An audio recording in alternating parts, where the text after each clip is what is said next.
వీళ్ళ సాగునీటి ప్రాజెక్టులే కాదే, పండించిన పంటలు గిట్టుబాటు ధర, ప్రొక్యూర్మెంట్. వీళ్ళ ఎమ్మెల్యే రైతులు సంతోషం నాయన. సరే అప్పుడు ఏదైతుందో ఆశల పల్లెకలు ఊరేగించి బీఆర్ఎస్ ఎంత ఇచ్చిందో అంతకంటే రెట్టింపిస్తా, బీఆర్ఎస్ పార్టీ 10,000 ఇస్తే 15,000 ఇస్తా, కళ్యాణ్ లక్ష్మి లక్ష ఇస్తే నేను తులం బంగారం అదంగిస్తా, పెన్షన్ 2,000 ఇస్తే నేను 4,000 ఇస్తా. వీళ్ళ అలవి కానీ వాగ్దానాలు చేసి అధికారానికి వచ్చిండే సంతోషం. వచ్చినాక ఏం చేసిండే? వీళ్ళ 30 మాసాలు గడుతుంది, 30 మాసాలు గడుతుంది. నేను అడుగుతున్నా, మీ స్థానిక శాసనసభ్యుడు ఏదైతుందో ఆయనకైనా రైతు బిడ్డ అని చెప్పుకుంటాడు కదా, ఆయనకైనా రైతు బిడ్డ అని చెప్పుకుంటాడు కదా.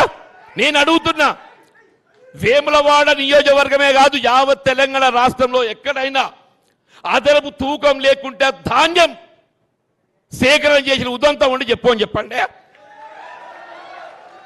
40 కిలోలకు 3 కిలోలు అదనంగా 17 మాయిశ్చర్ జోగొలిసే ధాన్యం ఏదైతుందో 9-10, 17 మాయిశ్చర్ జోగొలిసే ధాన్యం ఏదైతుందో 9-10, అదనపు తూకంతో 5 కిలోలు పోతే మాయిశ్చర్ 17, 9, 10 వచ్చారు, ఇదొక 5 కిలోలు పోతుందా? మొత్తం రైతు ప్రతి క్వింటల్ మీద 10 కిలోలు దగా చేయబడ్డాడు. ప్రతి రైతు అని చెప్పంటు నేను 10 కిలోలు అంటే కిలోకి 24 రూపాయలు, కిలోకి 24, 10 కిలోలకి ఎంత అవుతుందమ్మా? 240 రూపాయలు అయితే 240 రూపాయలు అని చెప్పంటు. 240 ఇంటూ ఎకరా 30 క్వింటల్ లెక్క పెట్టుకుంటే 30 ఇంటూ 240 6,000 పైచిలకు ప్రతి రైతు ప్రతి ఎకరా వీళ్ళ దగా చేయబడ్డ. నిజమాబద్ధమన్నా? నువ్వేదైతుందో రైతు భరోసా ఎగ్గొట్టి 6,000 ముంచిను, రైతు భరోసా ఎగ్గొట్టి 6,000 ముంచిండు. ఉల్టా ఏదైతుందో ఇడు 6,000 దోస్తున్నాడు, ఉల్టా ఇటు 6,000 దోస్తున్నాడు. నేనేమంటున్నది, నేను మొన్న మా మంత్రి అడ్డు లక్ష్మణ్ గారు మాట్లాడినన్నా, నేను నిజంగానే ధాన్యం సేకరణలో ఇవాళ దగా చేయబడ్డట్టయితే అధిక తూకం వేస్తే నేను మంత్రి పదవి రాజీనామా చేస్తాను. నేను ఒకటి చెప్పాను, ఈ మంత్రి పదవి రాజీనామా అక్కర్లేదు, మీరు ఎంతున్నా ఇంకో 2 ఏళ్ళు ఉంటారు, ఆ 2 ఏళ్ళు ఓపిక పట్టేటువంటి మాకున్నది, ఆ 2 ఏళ్ళు మేము ఓపిక పడతాం, 2 ఏళ్ళు ప్రజాక్షేత్రంలో ప్రజాపక్ష పోరాటం చేస్తాం. కానీ నేను చెప్తున్నా, నేను మీకు అందరికీ తెలియదు కాదు, వీళ్ళ ధాన్యం సేకరణ తర్వాత ధాన్యం ఎక్కడ పోతుంది? రైస్ మిల్ ధర్మకాంటకు పోతుంది. ధర్మకాంట అంటే ఆటోమేటిక్ వెయ్యింగ్ మిషన్, ఆటోమేటిక్ వెయ్యి మిషన్ ధర్మకాంటకు పోయిన తర్వాత అక్కడ తూకం వేస్తాడు. ఆ తూకానికి అనుగుణంగా మనం చెల్లింపు చేయాలి కదా. ఆ తూకానికి అనుగుణంగా మనం చెల్లింపు చేయకుండా అప్పుడు కడ్డీకి పెడతాడు. అప్పుడు కడ్డీకి పెట్టి మనం ట్రక్ షీట్ ఇస్తాడు. ట్రక్ షీట్ ఎప్పుడు ఇవ్వాలి? తూకం వేసిన తర్వాత ఏదైతే ఉందో ప్రొక్యూర్మెంట్ సెంటర్ వాళ్ళు ఏదైతే నిర్వాహకులు ఉంటారో వాడు అప్పుడు ట్రక్ షీట్ ఇవ్వాలి. ట్రక్ షీట్ ఎప్పుడు ఇస్తున్నాడు? వీళ్ళు తూకం వేసే తదుపరి రైస్ మిల్లర్ కట్ చేసినాక అప్పుడు ట్రక్ షీట్ ఇచ్చి ఆ ట్రక్ షీట్కి అనుగుణంగా మనం పేమెంట్ ఇస్తున్నాడు. నేను నిజంగానే ఇవాళ మీకు ధాన్యం సేకరణ దోపిడీ జరగలేదని ఒక భావన మీరు వ్యక్తం చేయదలుచుకుంటే, ధర్మకాంటకు అనుగుణంగా ఎంతైతే వేమెంట్ వచ్చిందో ఆ వేమెంట్ ట్రక్ షీట్కున్నో ధర్మకాండ మధ్యలో వ్యత్యాసం ఏదైతుందో రైతుకు చెల్లింపు చేయండి, మేము అప్పుడు ఒప్పుకుంటామని చెప్పండి. ధర్మకాంటకున్న ట్రక్ షీట్కు ఇది టెక్నికల్గా ఏదైతుందో ఇది ఎవడి మనకి ఆధారితంగా రుజువు చేయొచ్చు అన్నా చెప్పంటున్నాను. ఈ ధర్మకాండ తూకం recorded, technical weighing machine, truck sheet recorded. Truck sheet ఏదైతుందో దాన్ని ఓవర్ వెయిట్ 43 కట్ చేసి తర్వాత ఇస్తాడు. ధర్మకాండ ప్రకారం ఇస్తే రైతుకు న్యాయం చేసిన అవుతామని చెప్పంట. ఇంత దగ, ఇంత మోసమానే? ఇలా మొక్కజొన్న ఆనాడు ఏదైతుందో ఎంత నువ్వు పండిస్తే అంత నీకు మొక్కజొన్న సేకరించింది మార్కెట్. మా బాపురెడ్డి మార్కెట్ చైర్మన్ ఉండేనే. ఇవాళ 40 క్వింటలు వండిస్తే 25 క్వింటలు నేను తీసుకుంటా, 15 క్వింటలు బజార్లో అమ్ముకో. నిజమాబద్ధమే? 25 క్వింటలు కొంటాడట, 15 క్వింటలు బజార్లో అమ్ముకోవాలి. బజార్లో అమ్ముకోవాలంటే ఇదే 2400ది 1800, 1900 పోతుంది. రైతు దగా చేయబడతాడే. అసలు ప్రభుత్వం అనేది వ్యవసాయకంగా నీకేమైనా ఆలోచన ఉన్నదా? ఇప్పుడు ఏమిరా అంటే నువ్వు దొడ్డర్లు పెట్టద్దు, సన్నబడ్లు పెట్టాలి. పెడతా సన్నబడ్లు, మరి వచ్చే లాస్ ఎవడు కట్టిస్తాడా? దొడ్డర్లు ఏదైతే 30 క్వింటాలు వస్తాయి, సన్నబడ్లు ఏదైతే 20 క్వింటాలు మించి రావు. బెస్ట్ స్కోప్ ఉన్నది దానికని చెప్పి అంటున్నాను. మళ్ళీ ఒక స్పష్టమైన విధానం ఉండాలి కదా. లేకపోతే పప్పు దినుసులు పెట్టద్దు, పప్పు దినుసులు పెట్టాలి, దాన్ని ఎవడు కొనాలి, దాన్ని ఎంత వస్తుంది? నేనేమంటున్నా, నువ్వు సన్న రకానికి ఏదైతే 500 బోనస్ ఇస్తా అని చెప్పి అంటున్నావో, 20 క్వింటాలకైనా 20 × 500 10,000 రూపాయలు అయితే నేను పప్పు దినుసులు పెడతా, నాకు ప్రతి ఎకరానికి 10,000 బోనస్ ఇయ్యి. ఎట్లుంటుంది? ఇప్పుడు వాళ్ళే అంటున్నారు కదా సన్న రకానికి 500 బోనస్ ఇస్తా అని చెప్పని. 500 × 20 క్వింటాలు ఎంత అవుతుంది అన్న? 10,000 అవుతుంది. నేను పప్పు దినుసులు నూనె గింజలు పెడతా, నాకు ఎకరానికి 10,000 బోనస్ ఇయ్యు, నాకు గిట్టుబాటు అవుతుంది. ఆ ఆలోచనే లేదా అంటే ఎక్కడికొచ్చి రైతులు ఏ విధంగా దగా చేయాలి తప్ప ఇంకో ఆలోచన లేదని చెప్పి ఒక రైతే కాదే, నువ్వు ఏ వర్గమని తీసుకోవా, ఇది ప్రజాపాలన పేరట ఇది ప్రజా వంచల పాలన కొనసాగుతుంది. ప్రజా వంచల పాలన అని చెప్పంటుండే. మన రేవంత్ రెడ్డి గారు మాట చెప్తుండు వాళ్ళ పరేడ్ గ్రౌండ్లో, నేను ఆడబిడ్డలు అందరూ కోటీశ్వరులు చేస్తా. అబ్బ కొడుక, కోటీశ్వరులు వద్దురా, లక్షాధికారులను చేయి. కోటీశ్వరులు వద్దు, మా ఆడబిడ్డలు చెల్లెలను ఏదైతుందో లక్షాధికారులు చేయవా? చేస్తుండవా? మనకేం చెప్పిండు? 2,500 రూపాయలు ఇస్తాడు, ప్రతి ఆడబిడ్డకు 2,500 ఇస్తా అని చెప్పినా చెప్పలేదవ్వా? 2,500 అంటే 12 మాసాలకి ఎంత అవుతుంది? 30,000 అవుతుంది. 5 సంవత్సరాలకి ఎంత అవుతుంది? 5 × 30,000 1,50,000 రూపాయలు అవుతుంది. మా కోటి వద్దు, నువ్వు చెప్పిన 2,500 లెక్క చొప్పులు ఏదైతుందో 5 ఏళ్లకు 1,50,000 ఇయ్యని ఆయన అంటున్నాను. ఇంతకంటే ఏం చెప్పాలి? ఇంతకంటే ఏం చెప్పాలి అంటున్నాను. 4,000 అంటాడు. కేసీఆర్ గారు ఏదైతున్నదో ఉమ్మడి రాష్ట్రంలో 200 రూపాయల పెన్షన్ను 2,000 చేసిండు. కేసీఆర్ గారు ఉమ్మడి రాష్ట్రంలో 200 రూపాయల పెన్షన్ను 2,000 చేసిండు. నువ్వు 2,000 4,000 చేస్తా అంటున్నావు. ఆ 4,000 కాదురా, అసలు 2,000 అర్హత గల వారికి అందరికీ ఇయ్యు. 4,000 తర్వాత మాట్లాడదాం.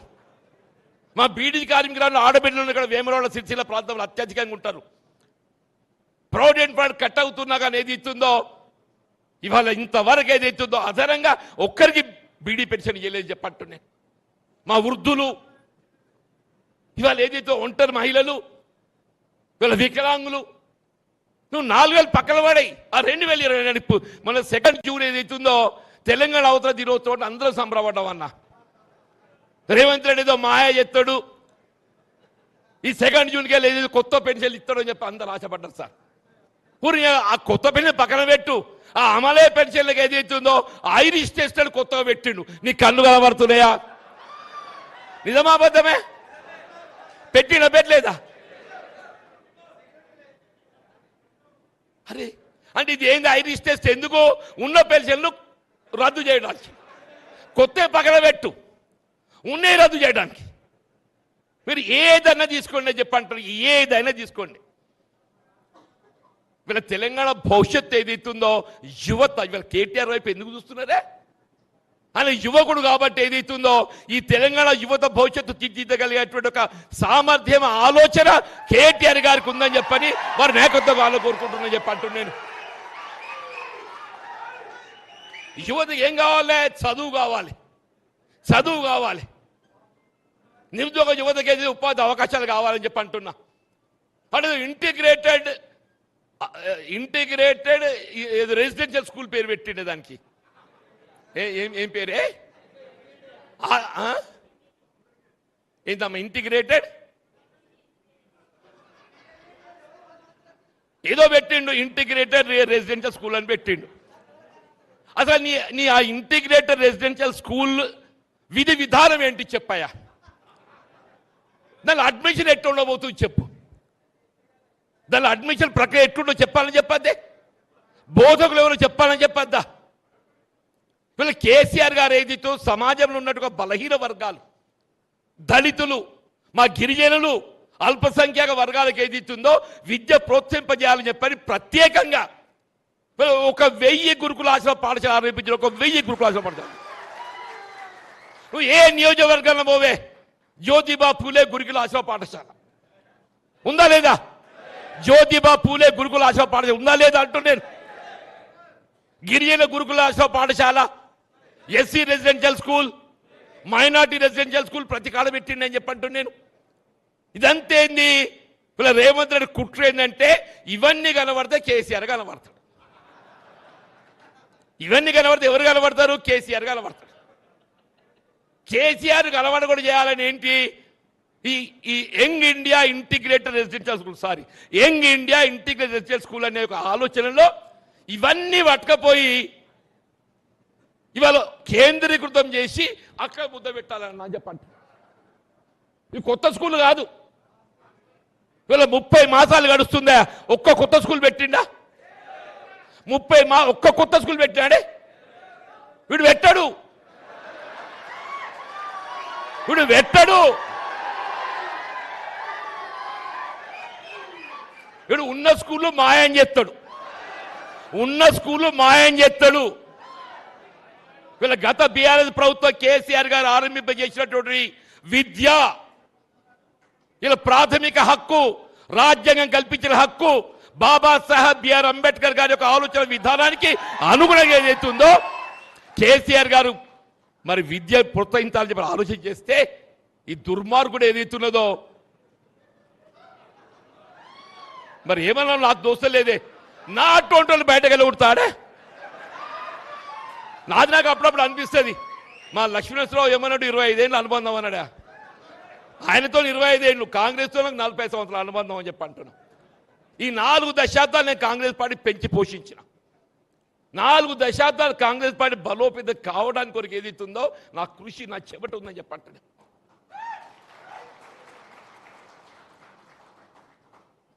వీళ్ళు రాష్ట్రంలో కాంగ్రెస్ గెలవన్నాడు, నేను గెలిచిన. రాష్ట్రంలో టీడీపీ పాలనలో ఏదైతుందో 96, 99లో నేను గెలిచిన. కేసీఆర్ గారి యొక్క నాయకత్వంలో ఆనాడు ఏదైతుందో టీఆర్ఎస్ పార్టీ ఆవిర్భావం, తెలంగాణ రాష్ట్రం ఏర్పాటు ఏదైతుందో వారు ప్రభుత్వం ఏర్పాటు చేస్తే 2014లో నేను గెలిచిన. శాసన మండలి పట్టభద్రులు రాజకీయాలకు అతీతంగా చెప్పంటున్నాను.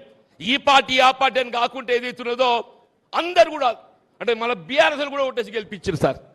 నేను ఇక్కడ ఓపెన్గా చెప్తున్నాను, నేను అదేం అందరేసింది నాకు. ఎందుకంటే చదువుకున్నాడు, విద్యావంతుడు, ప్రజల పక్షం నిలబడి మాట్లాడతాడు, పోరాటం చేస్తాడు, శాసన మండలి కూడా ఉండాలి, ఉంటేనే ఏదైతే గవర్నమెంట్ గైడెన్స్ లాగా ఉంటాడు అని చెప్పిన భావనతో నాకు అవకాశం కల్పించింది. మరి ఇంత 4 దశాబ్దాలు నేను పోరాటం చేస్తే నాకు చివరికి దక్కిందేందే? మానసిక క్షోభ, మానసిక క్షోభ అని చెప్పంటూ నేను అదే పెద్ద మనిషి కేసీఆర్ గారు ఏదైతుందో నాకు ఉన్నటువంటి అనుబంధం అని చెప్పంటూ నేను మా ఇద్దరు రాజకీయ ప్రవేశం ఒకటే కేసు జరిగింది, మా ఇద్దరు రాజకీయ ప్రవేశం ఒకే కేసు జరిగింది. మేము 3లో వారు నాపై ఉండే అభిమానంతో ఏదైతుందో నాకు చేయూతలు ఇచ్చిండు, నాకు చేయూతలు ఇచ్చిండు అని చెప్పంటున్నా. నన్ను బీఆర్ఎస్ పార్టీలో చేర్చుకోవడమే కాదు, ప్రధాన కార్యదర్శిగా బాధ్యత అప్పగించి ఇవాళ ఈ తెలంగాణ కంటకుని రేవంత్ రెడ్డి దించడం అనే ఒక బాధ్యతలో ఏదైతుందో నాకు పాత్ర ఇచ్చినది. వీళ్ళ రాష్ట్రం ఉన్నది కాంగ్రెస్ పార్టీ కాదు, రాష్ట్రంలో కాంగ్రెస్ పార్టీ లేదు ఆయన, అది మాయమైపోయింది. నేను పోయినట్టే కాంగ్రెస్ మాయమైంది. నా అటువంటి వాడు బయట వెళ్ళిన కాంగ్రెస్ పార్టీ ఉంటుందే? ఇది Revanth Reddy private limited company. ఇప్పుడు ఏంది ఇక్కడ ఉన్నది? Revanth Reddy private limited company. పాపంగా ఆడబిడ్డ మీనాక్షి నటరాజన్ ఏదో నేను ఇంత పార్టీని దీన్ని ఇంత బాగు చేస్తా అని చెప్పి వస్తే ఆమెను కూడా ఏదైతుందో ఇవాళ బలి తీసుకున్నాడు దుర్మార్గుడు రేవంత్ రెడ్డి అమ్మ అంటున్నాను. మరి దయచేసి వీళ్ళందరం కూడా వాళ్ళున్న పరిస్థితులు చూస్తుంటే ఇవాళ మొన్న సర్వే వచ్చింది, 119లో 84, 86 గెలవబోతున్నాం బీఆర్ఎస్ పార్టీ. అందులో మీ సార్ కూడా ఉన్నాడు లక్ష్మీనరసింహరావు గారు.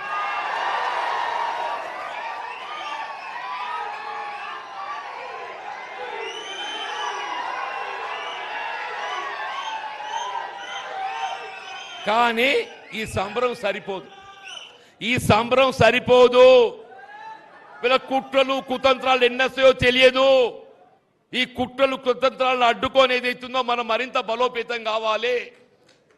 ఇవాళ మనం ఉన్నటువంటి ఒక బలం ఏదైతుందో దీన్ని సుస్థిరపరచుకోవాలి. ఉన్న బలాన్ని మనం సుస్థిరపరచుకోవాలి, మరింత బలోపేతం కావాలని చెప్పంటాడు. వీళ్ళు మరింత బలోపేతం కావాలి. ఆ దిశగా ఏదైతుందో మనం ముందు పోవడానికే ఇవాళ ఈ సభ్యత్వ నమోదం అని చెప్పంటాం. ఈ సభ్యత్వ నమోదు అనేటువంటి ఒక భావన మన ప్రతి ఓటర్లను కలిసే అవకాశం మనకు కలిగిస్తుంది. ఊరికే మెంబర్షిప్ అట్లా పోయి ఇట్లా ఒట్టి 10 రూపాయలని కాదు, మన పార్టీ ఆలోచన విధి విధానాలను తెలియచేయాలి. వీళ్ళ గతంలో మనం ఏం అందించినాం, వీళ్ళు ఏం కోల్పోతున్నాం కూడా తెలియజెప్పాలని చెప్పంటున్నాం. ఆ చెప్పే మన ఓటర్ని ఏదైతున్నదో మన వైపు ఆకర్షించి మన సభ్యత్వ నమోదు ప్రక్రియలో ఏదైతే చేర్చుకోవాలని చెప్పండి. ఆ దిశగా పోవటానికి కొరకే ఇవాళ ఈ కార్యక్రమాన్ని ఏర్పాటు చేసుకోవాలని చెప్పారు. ఏదేమైనా ఇవాళ ఇంత మంచి కార్యక్రమం కేటీఆర్ గారి మరి ఆధ్వర్యంలో నిర్వహింపబడుతుంది. ఇవాళ కేసీఆర్ గారు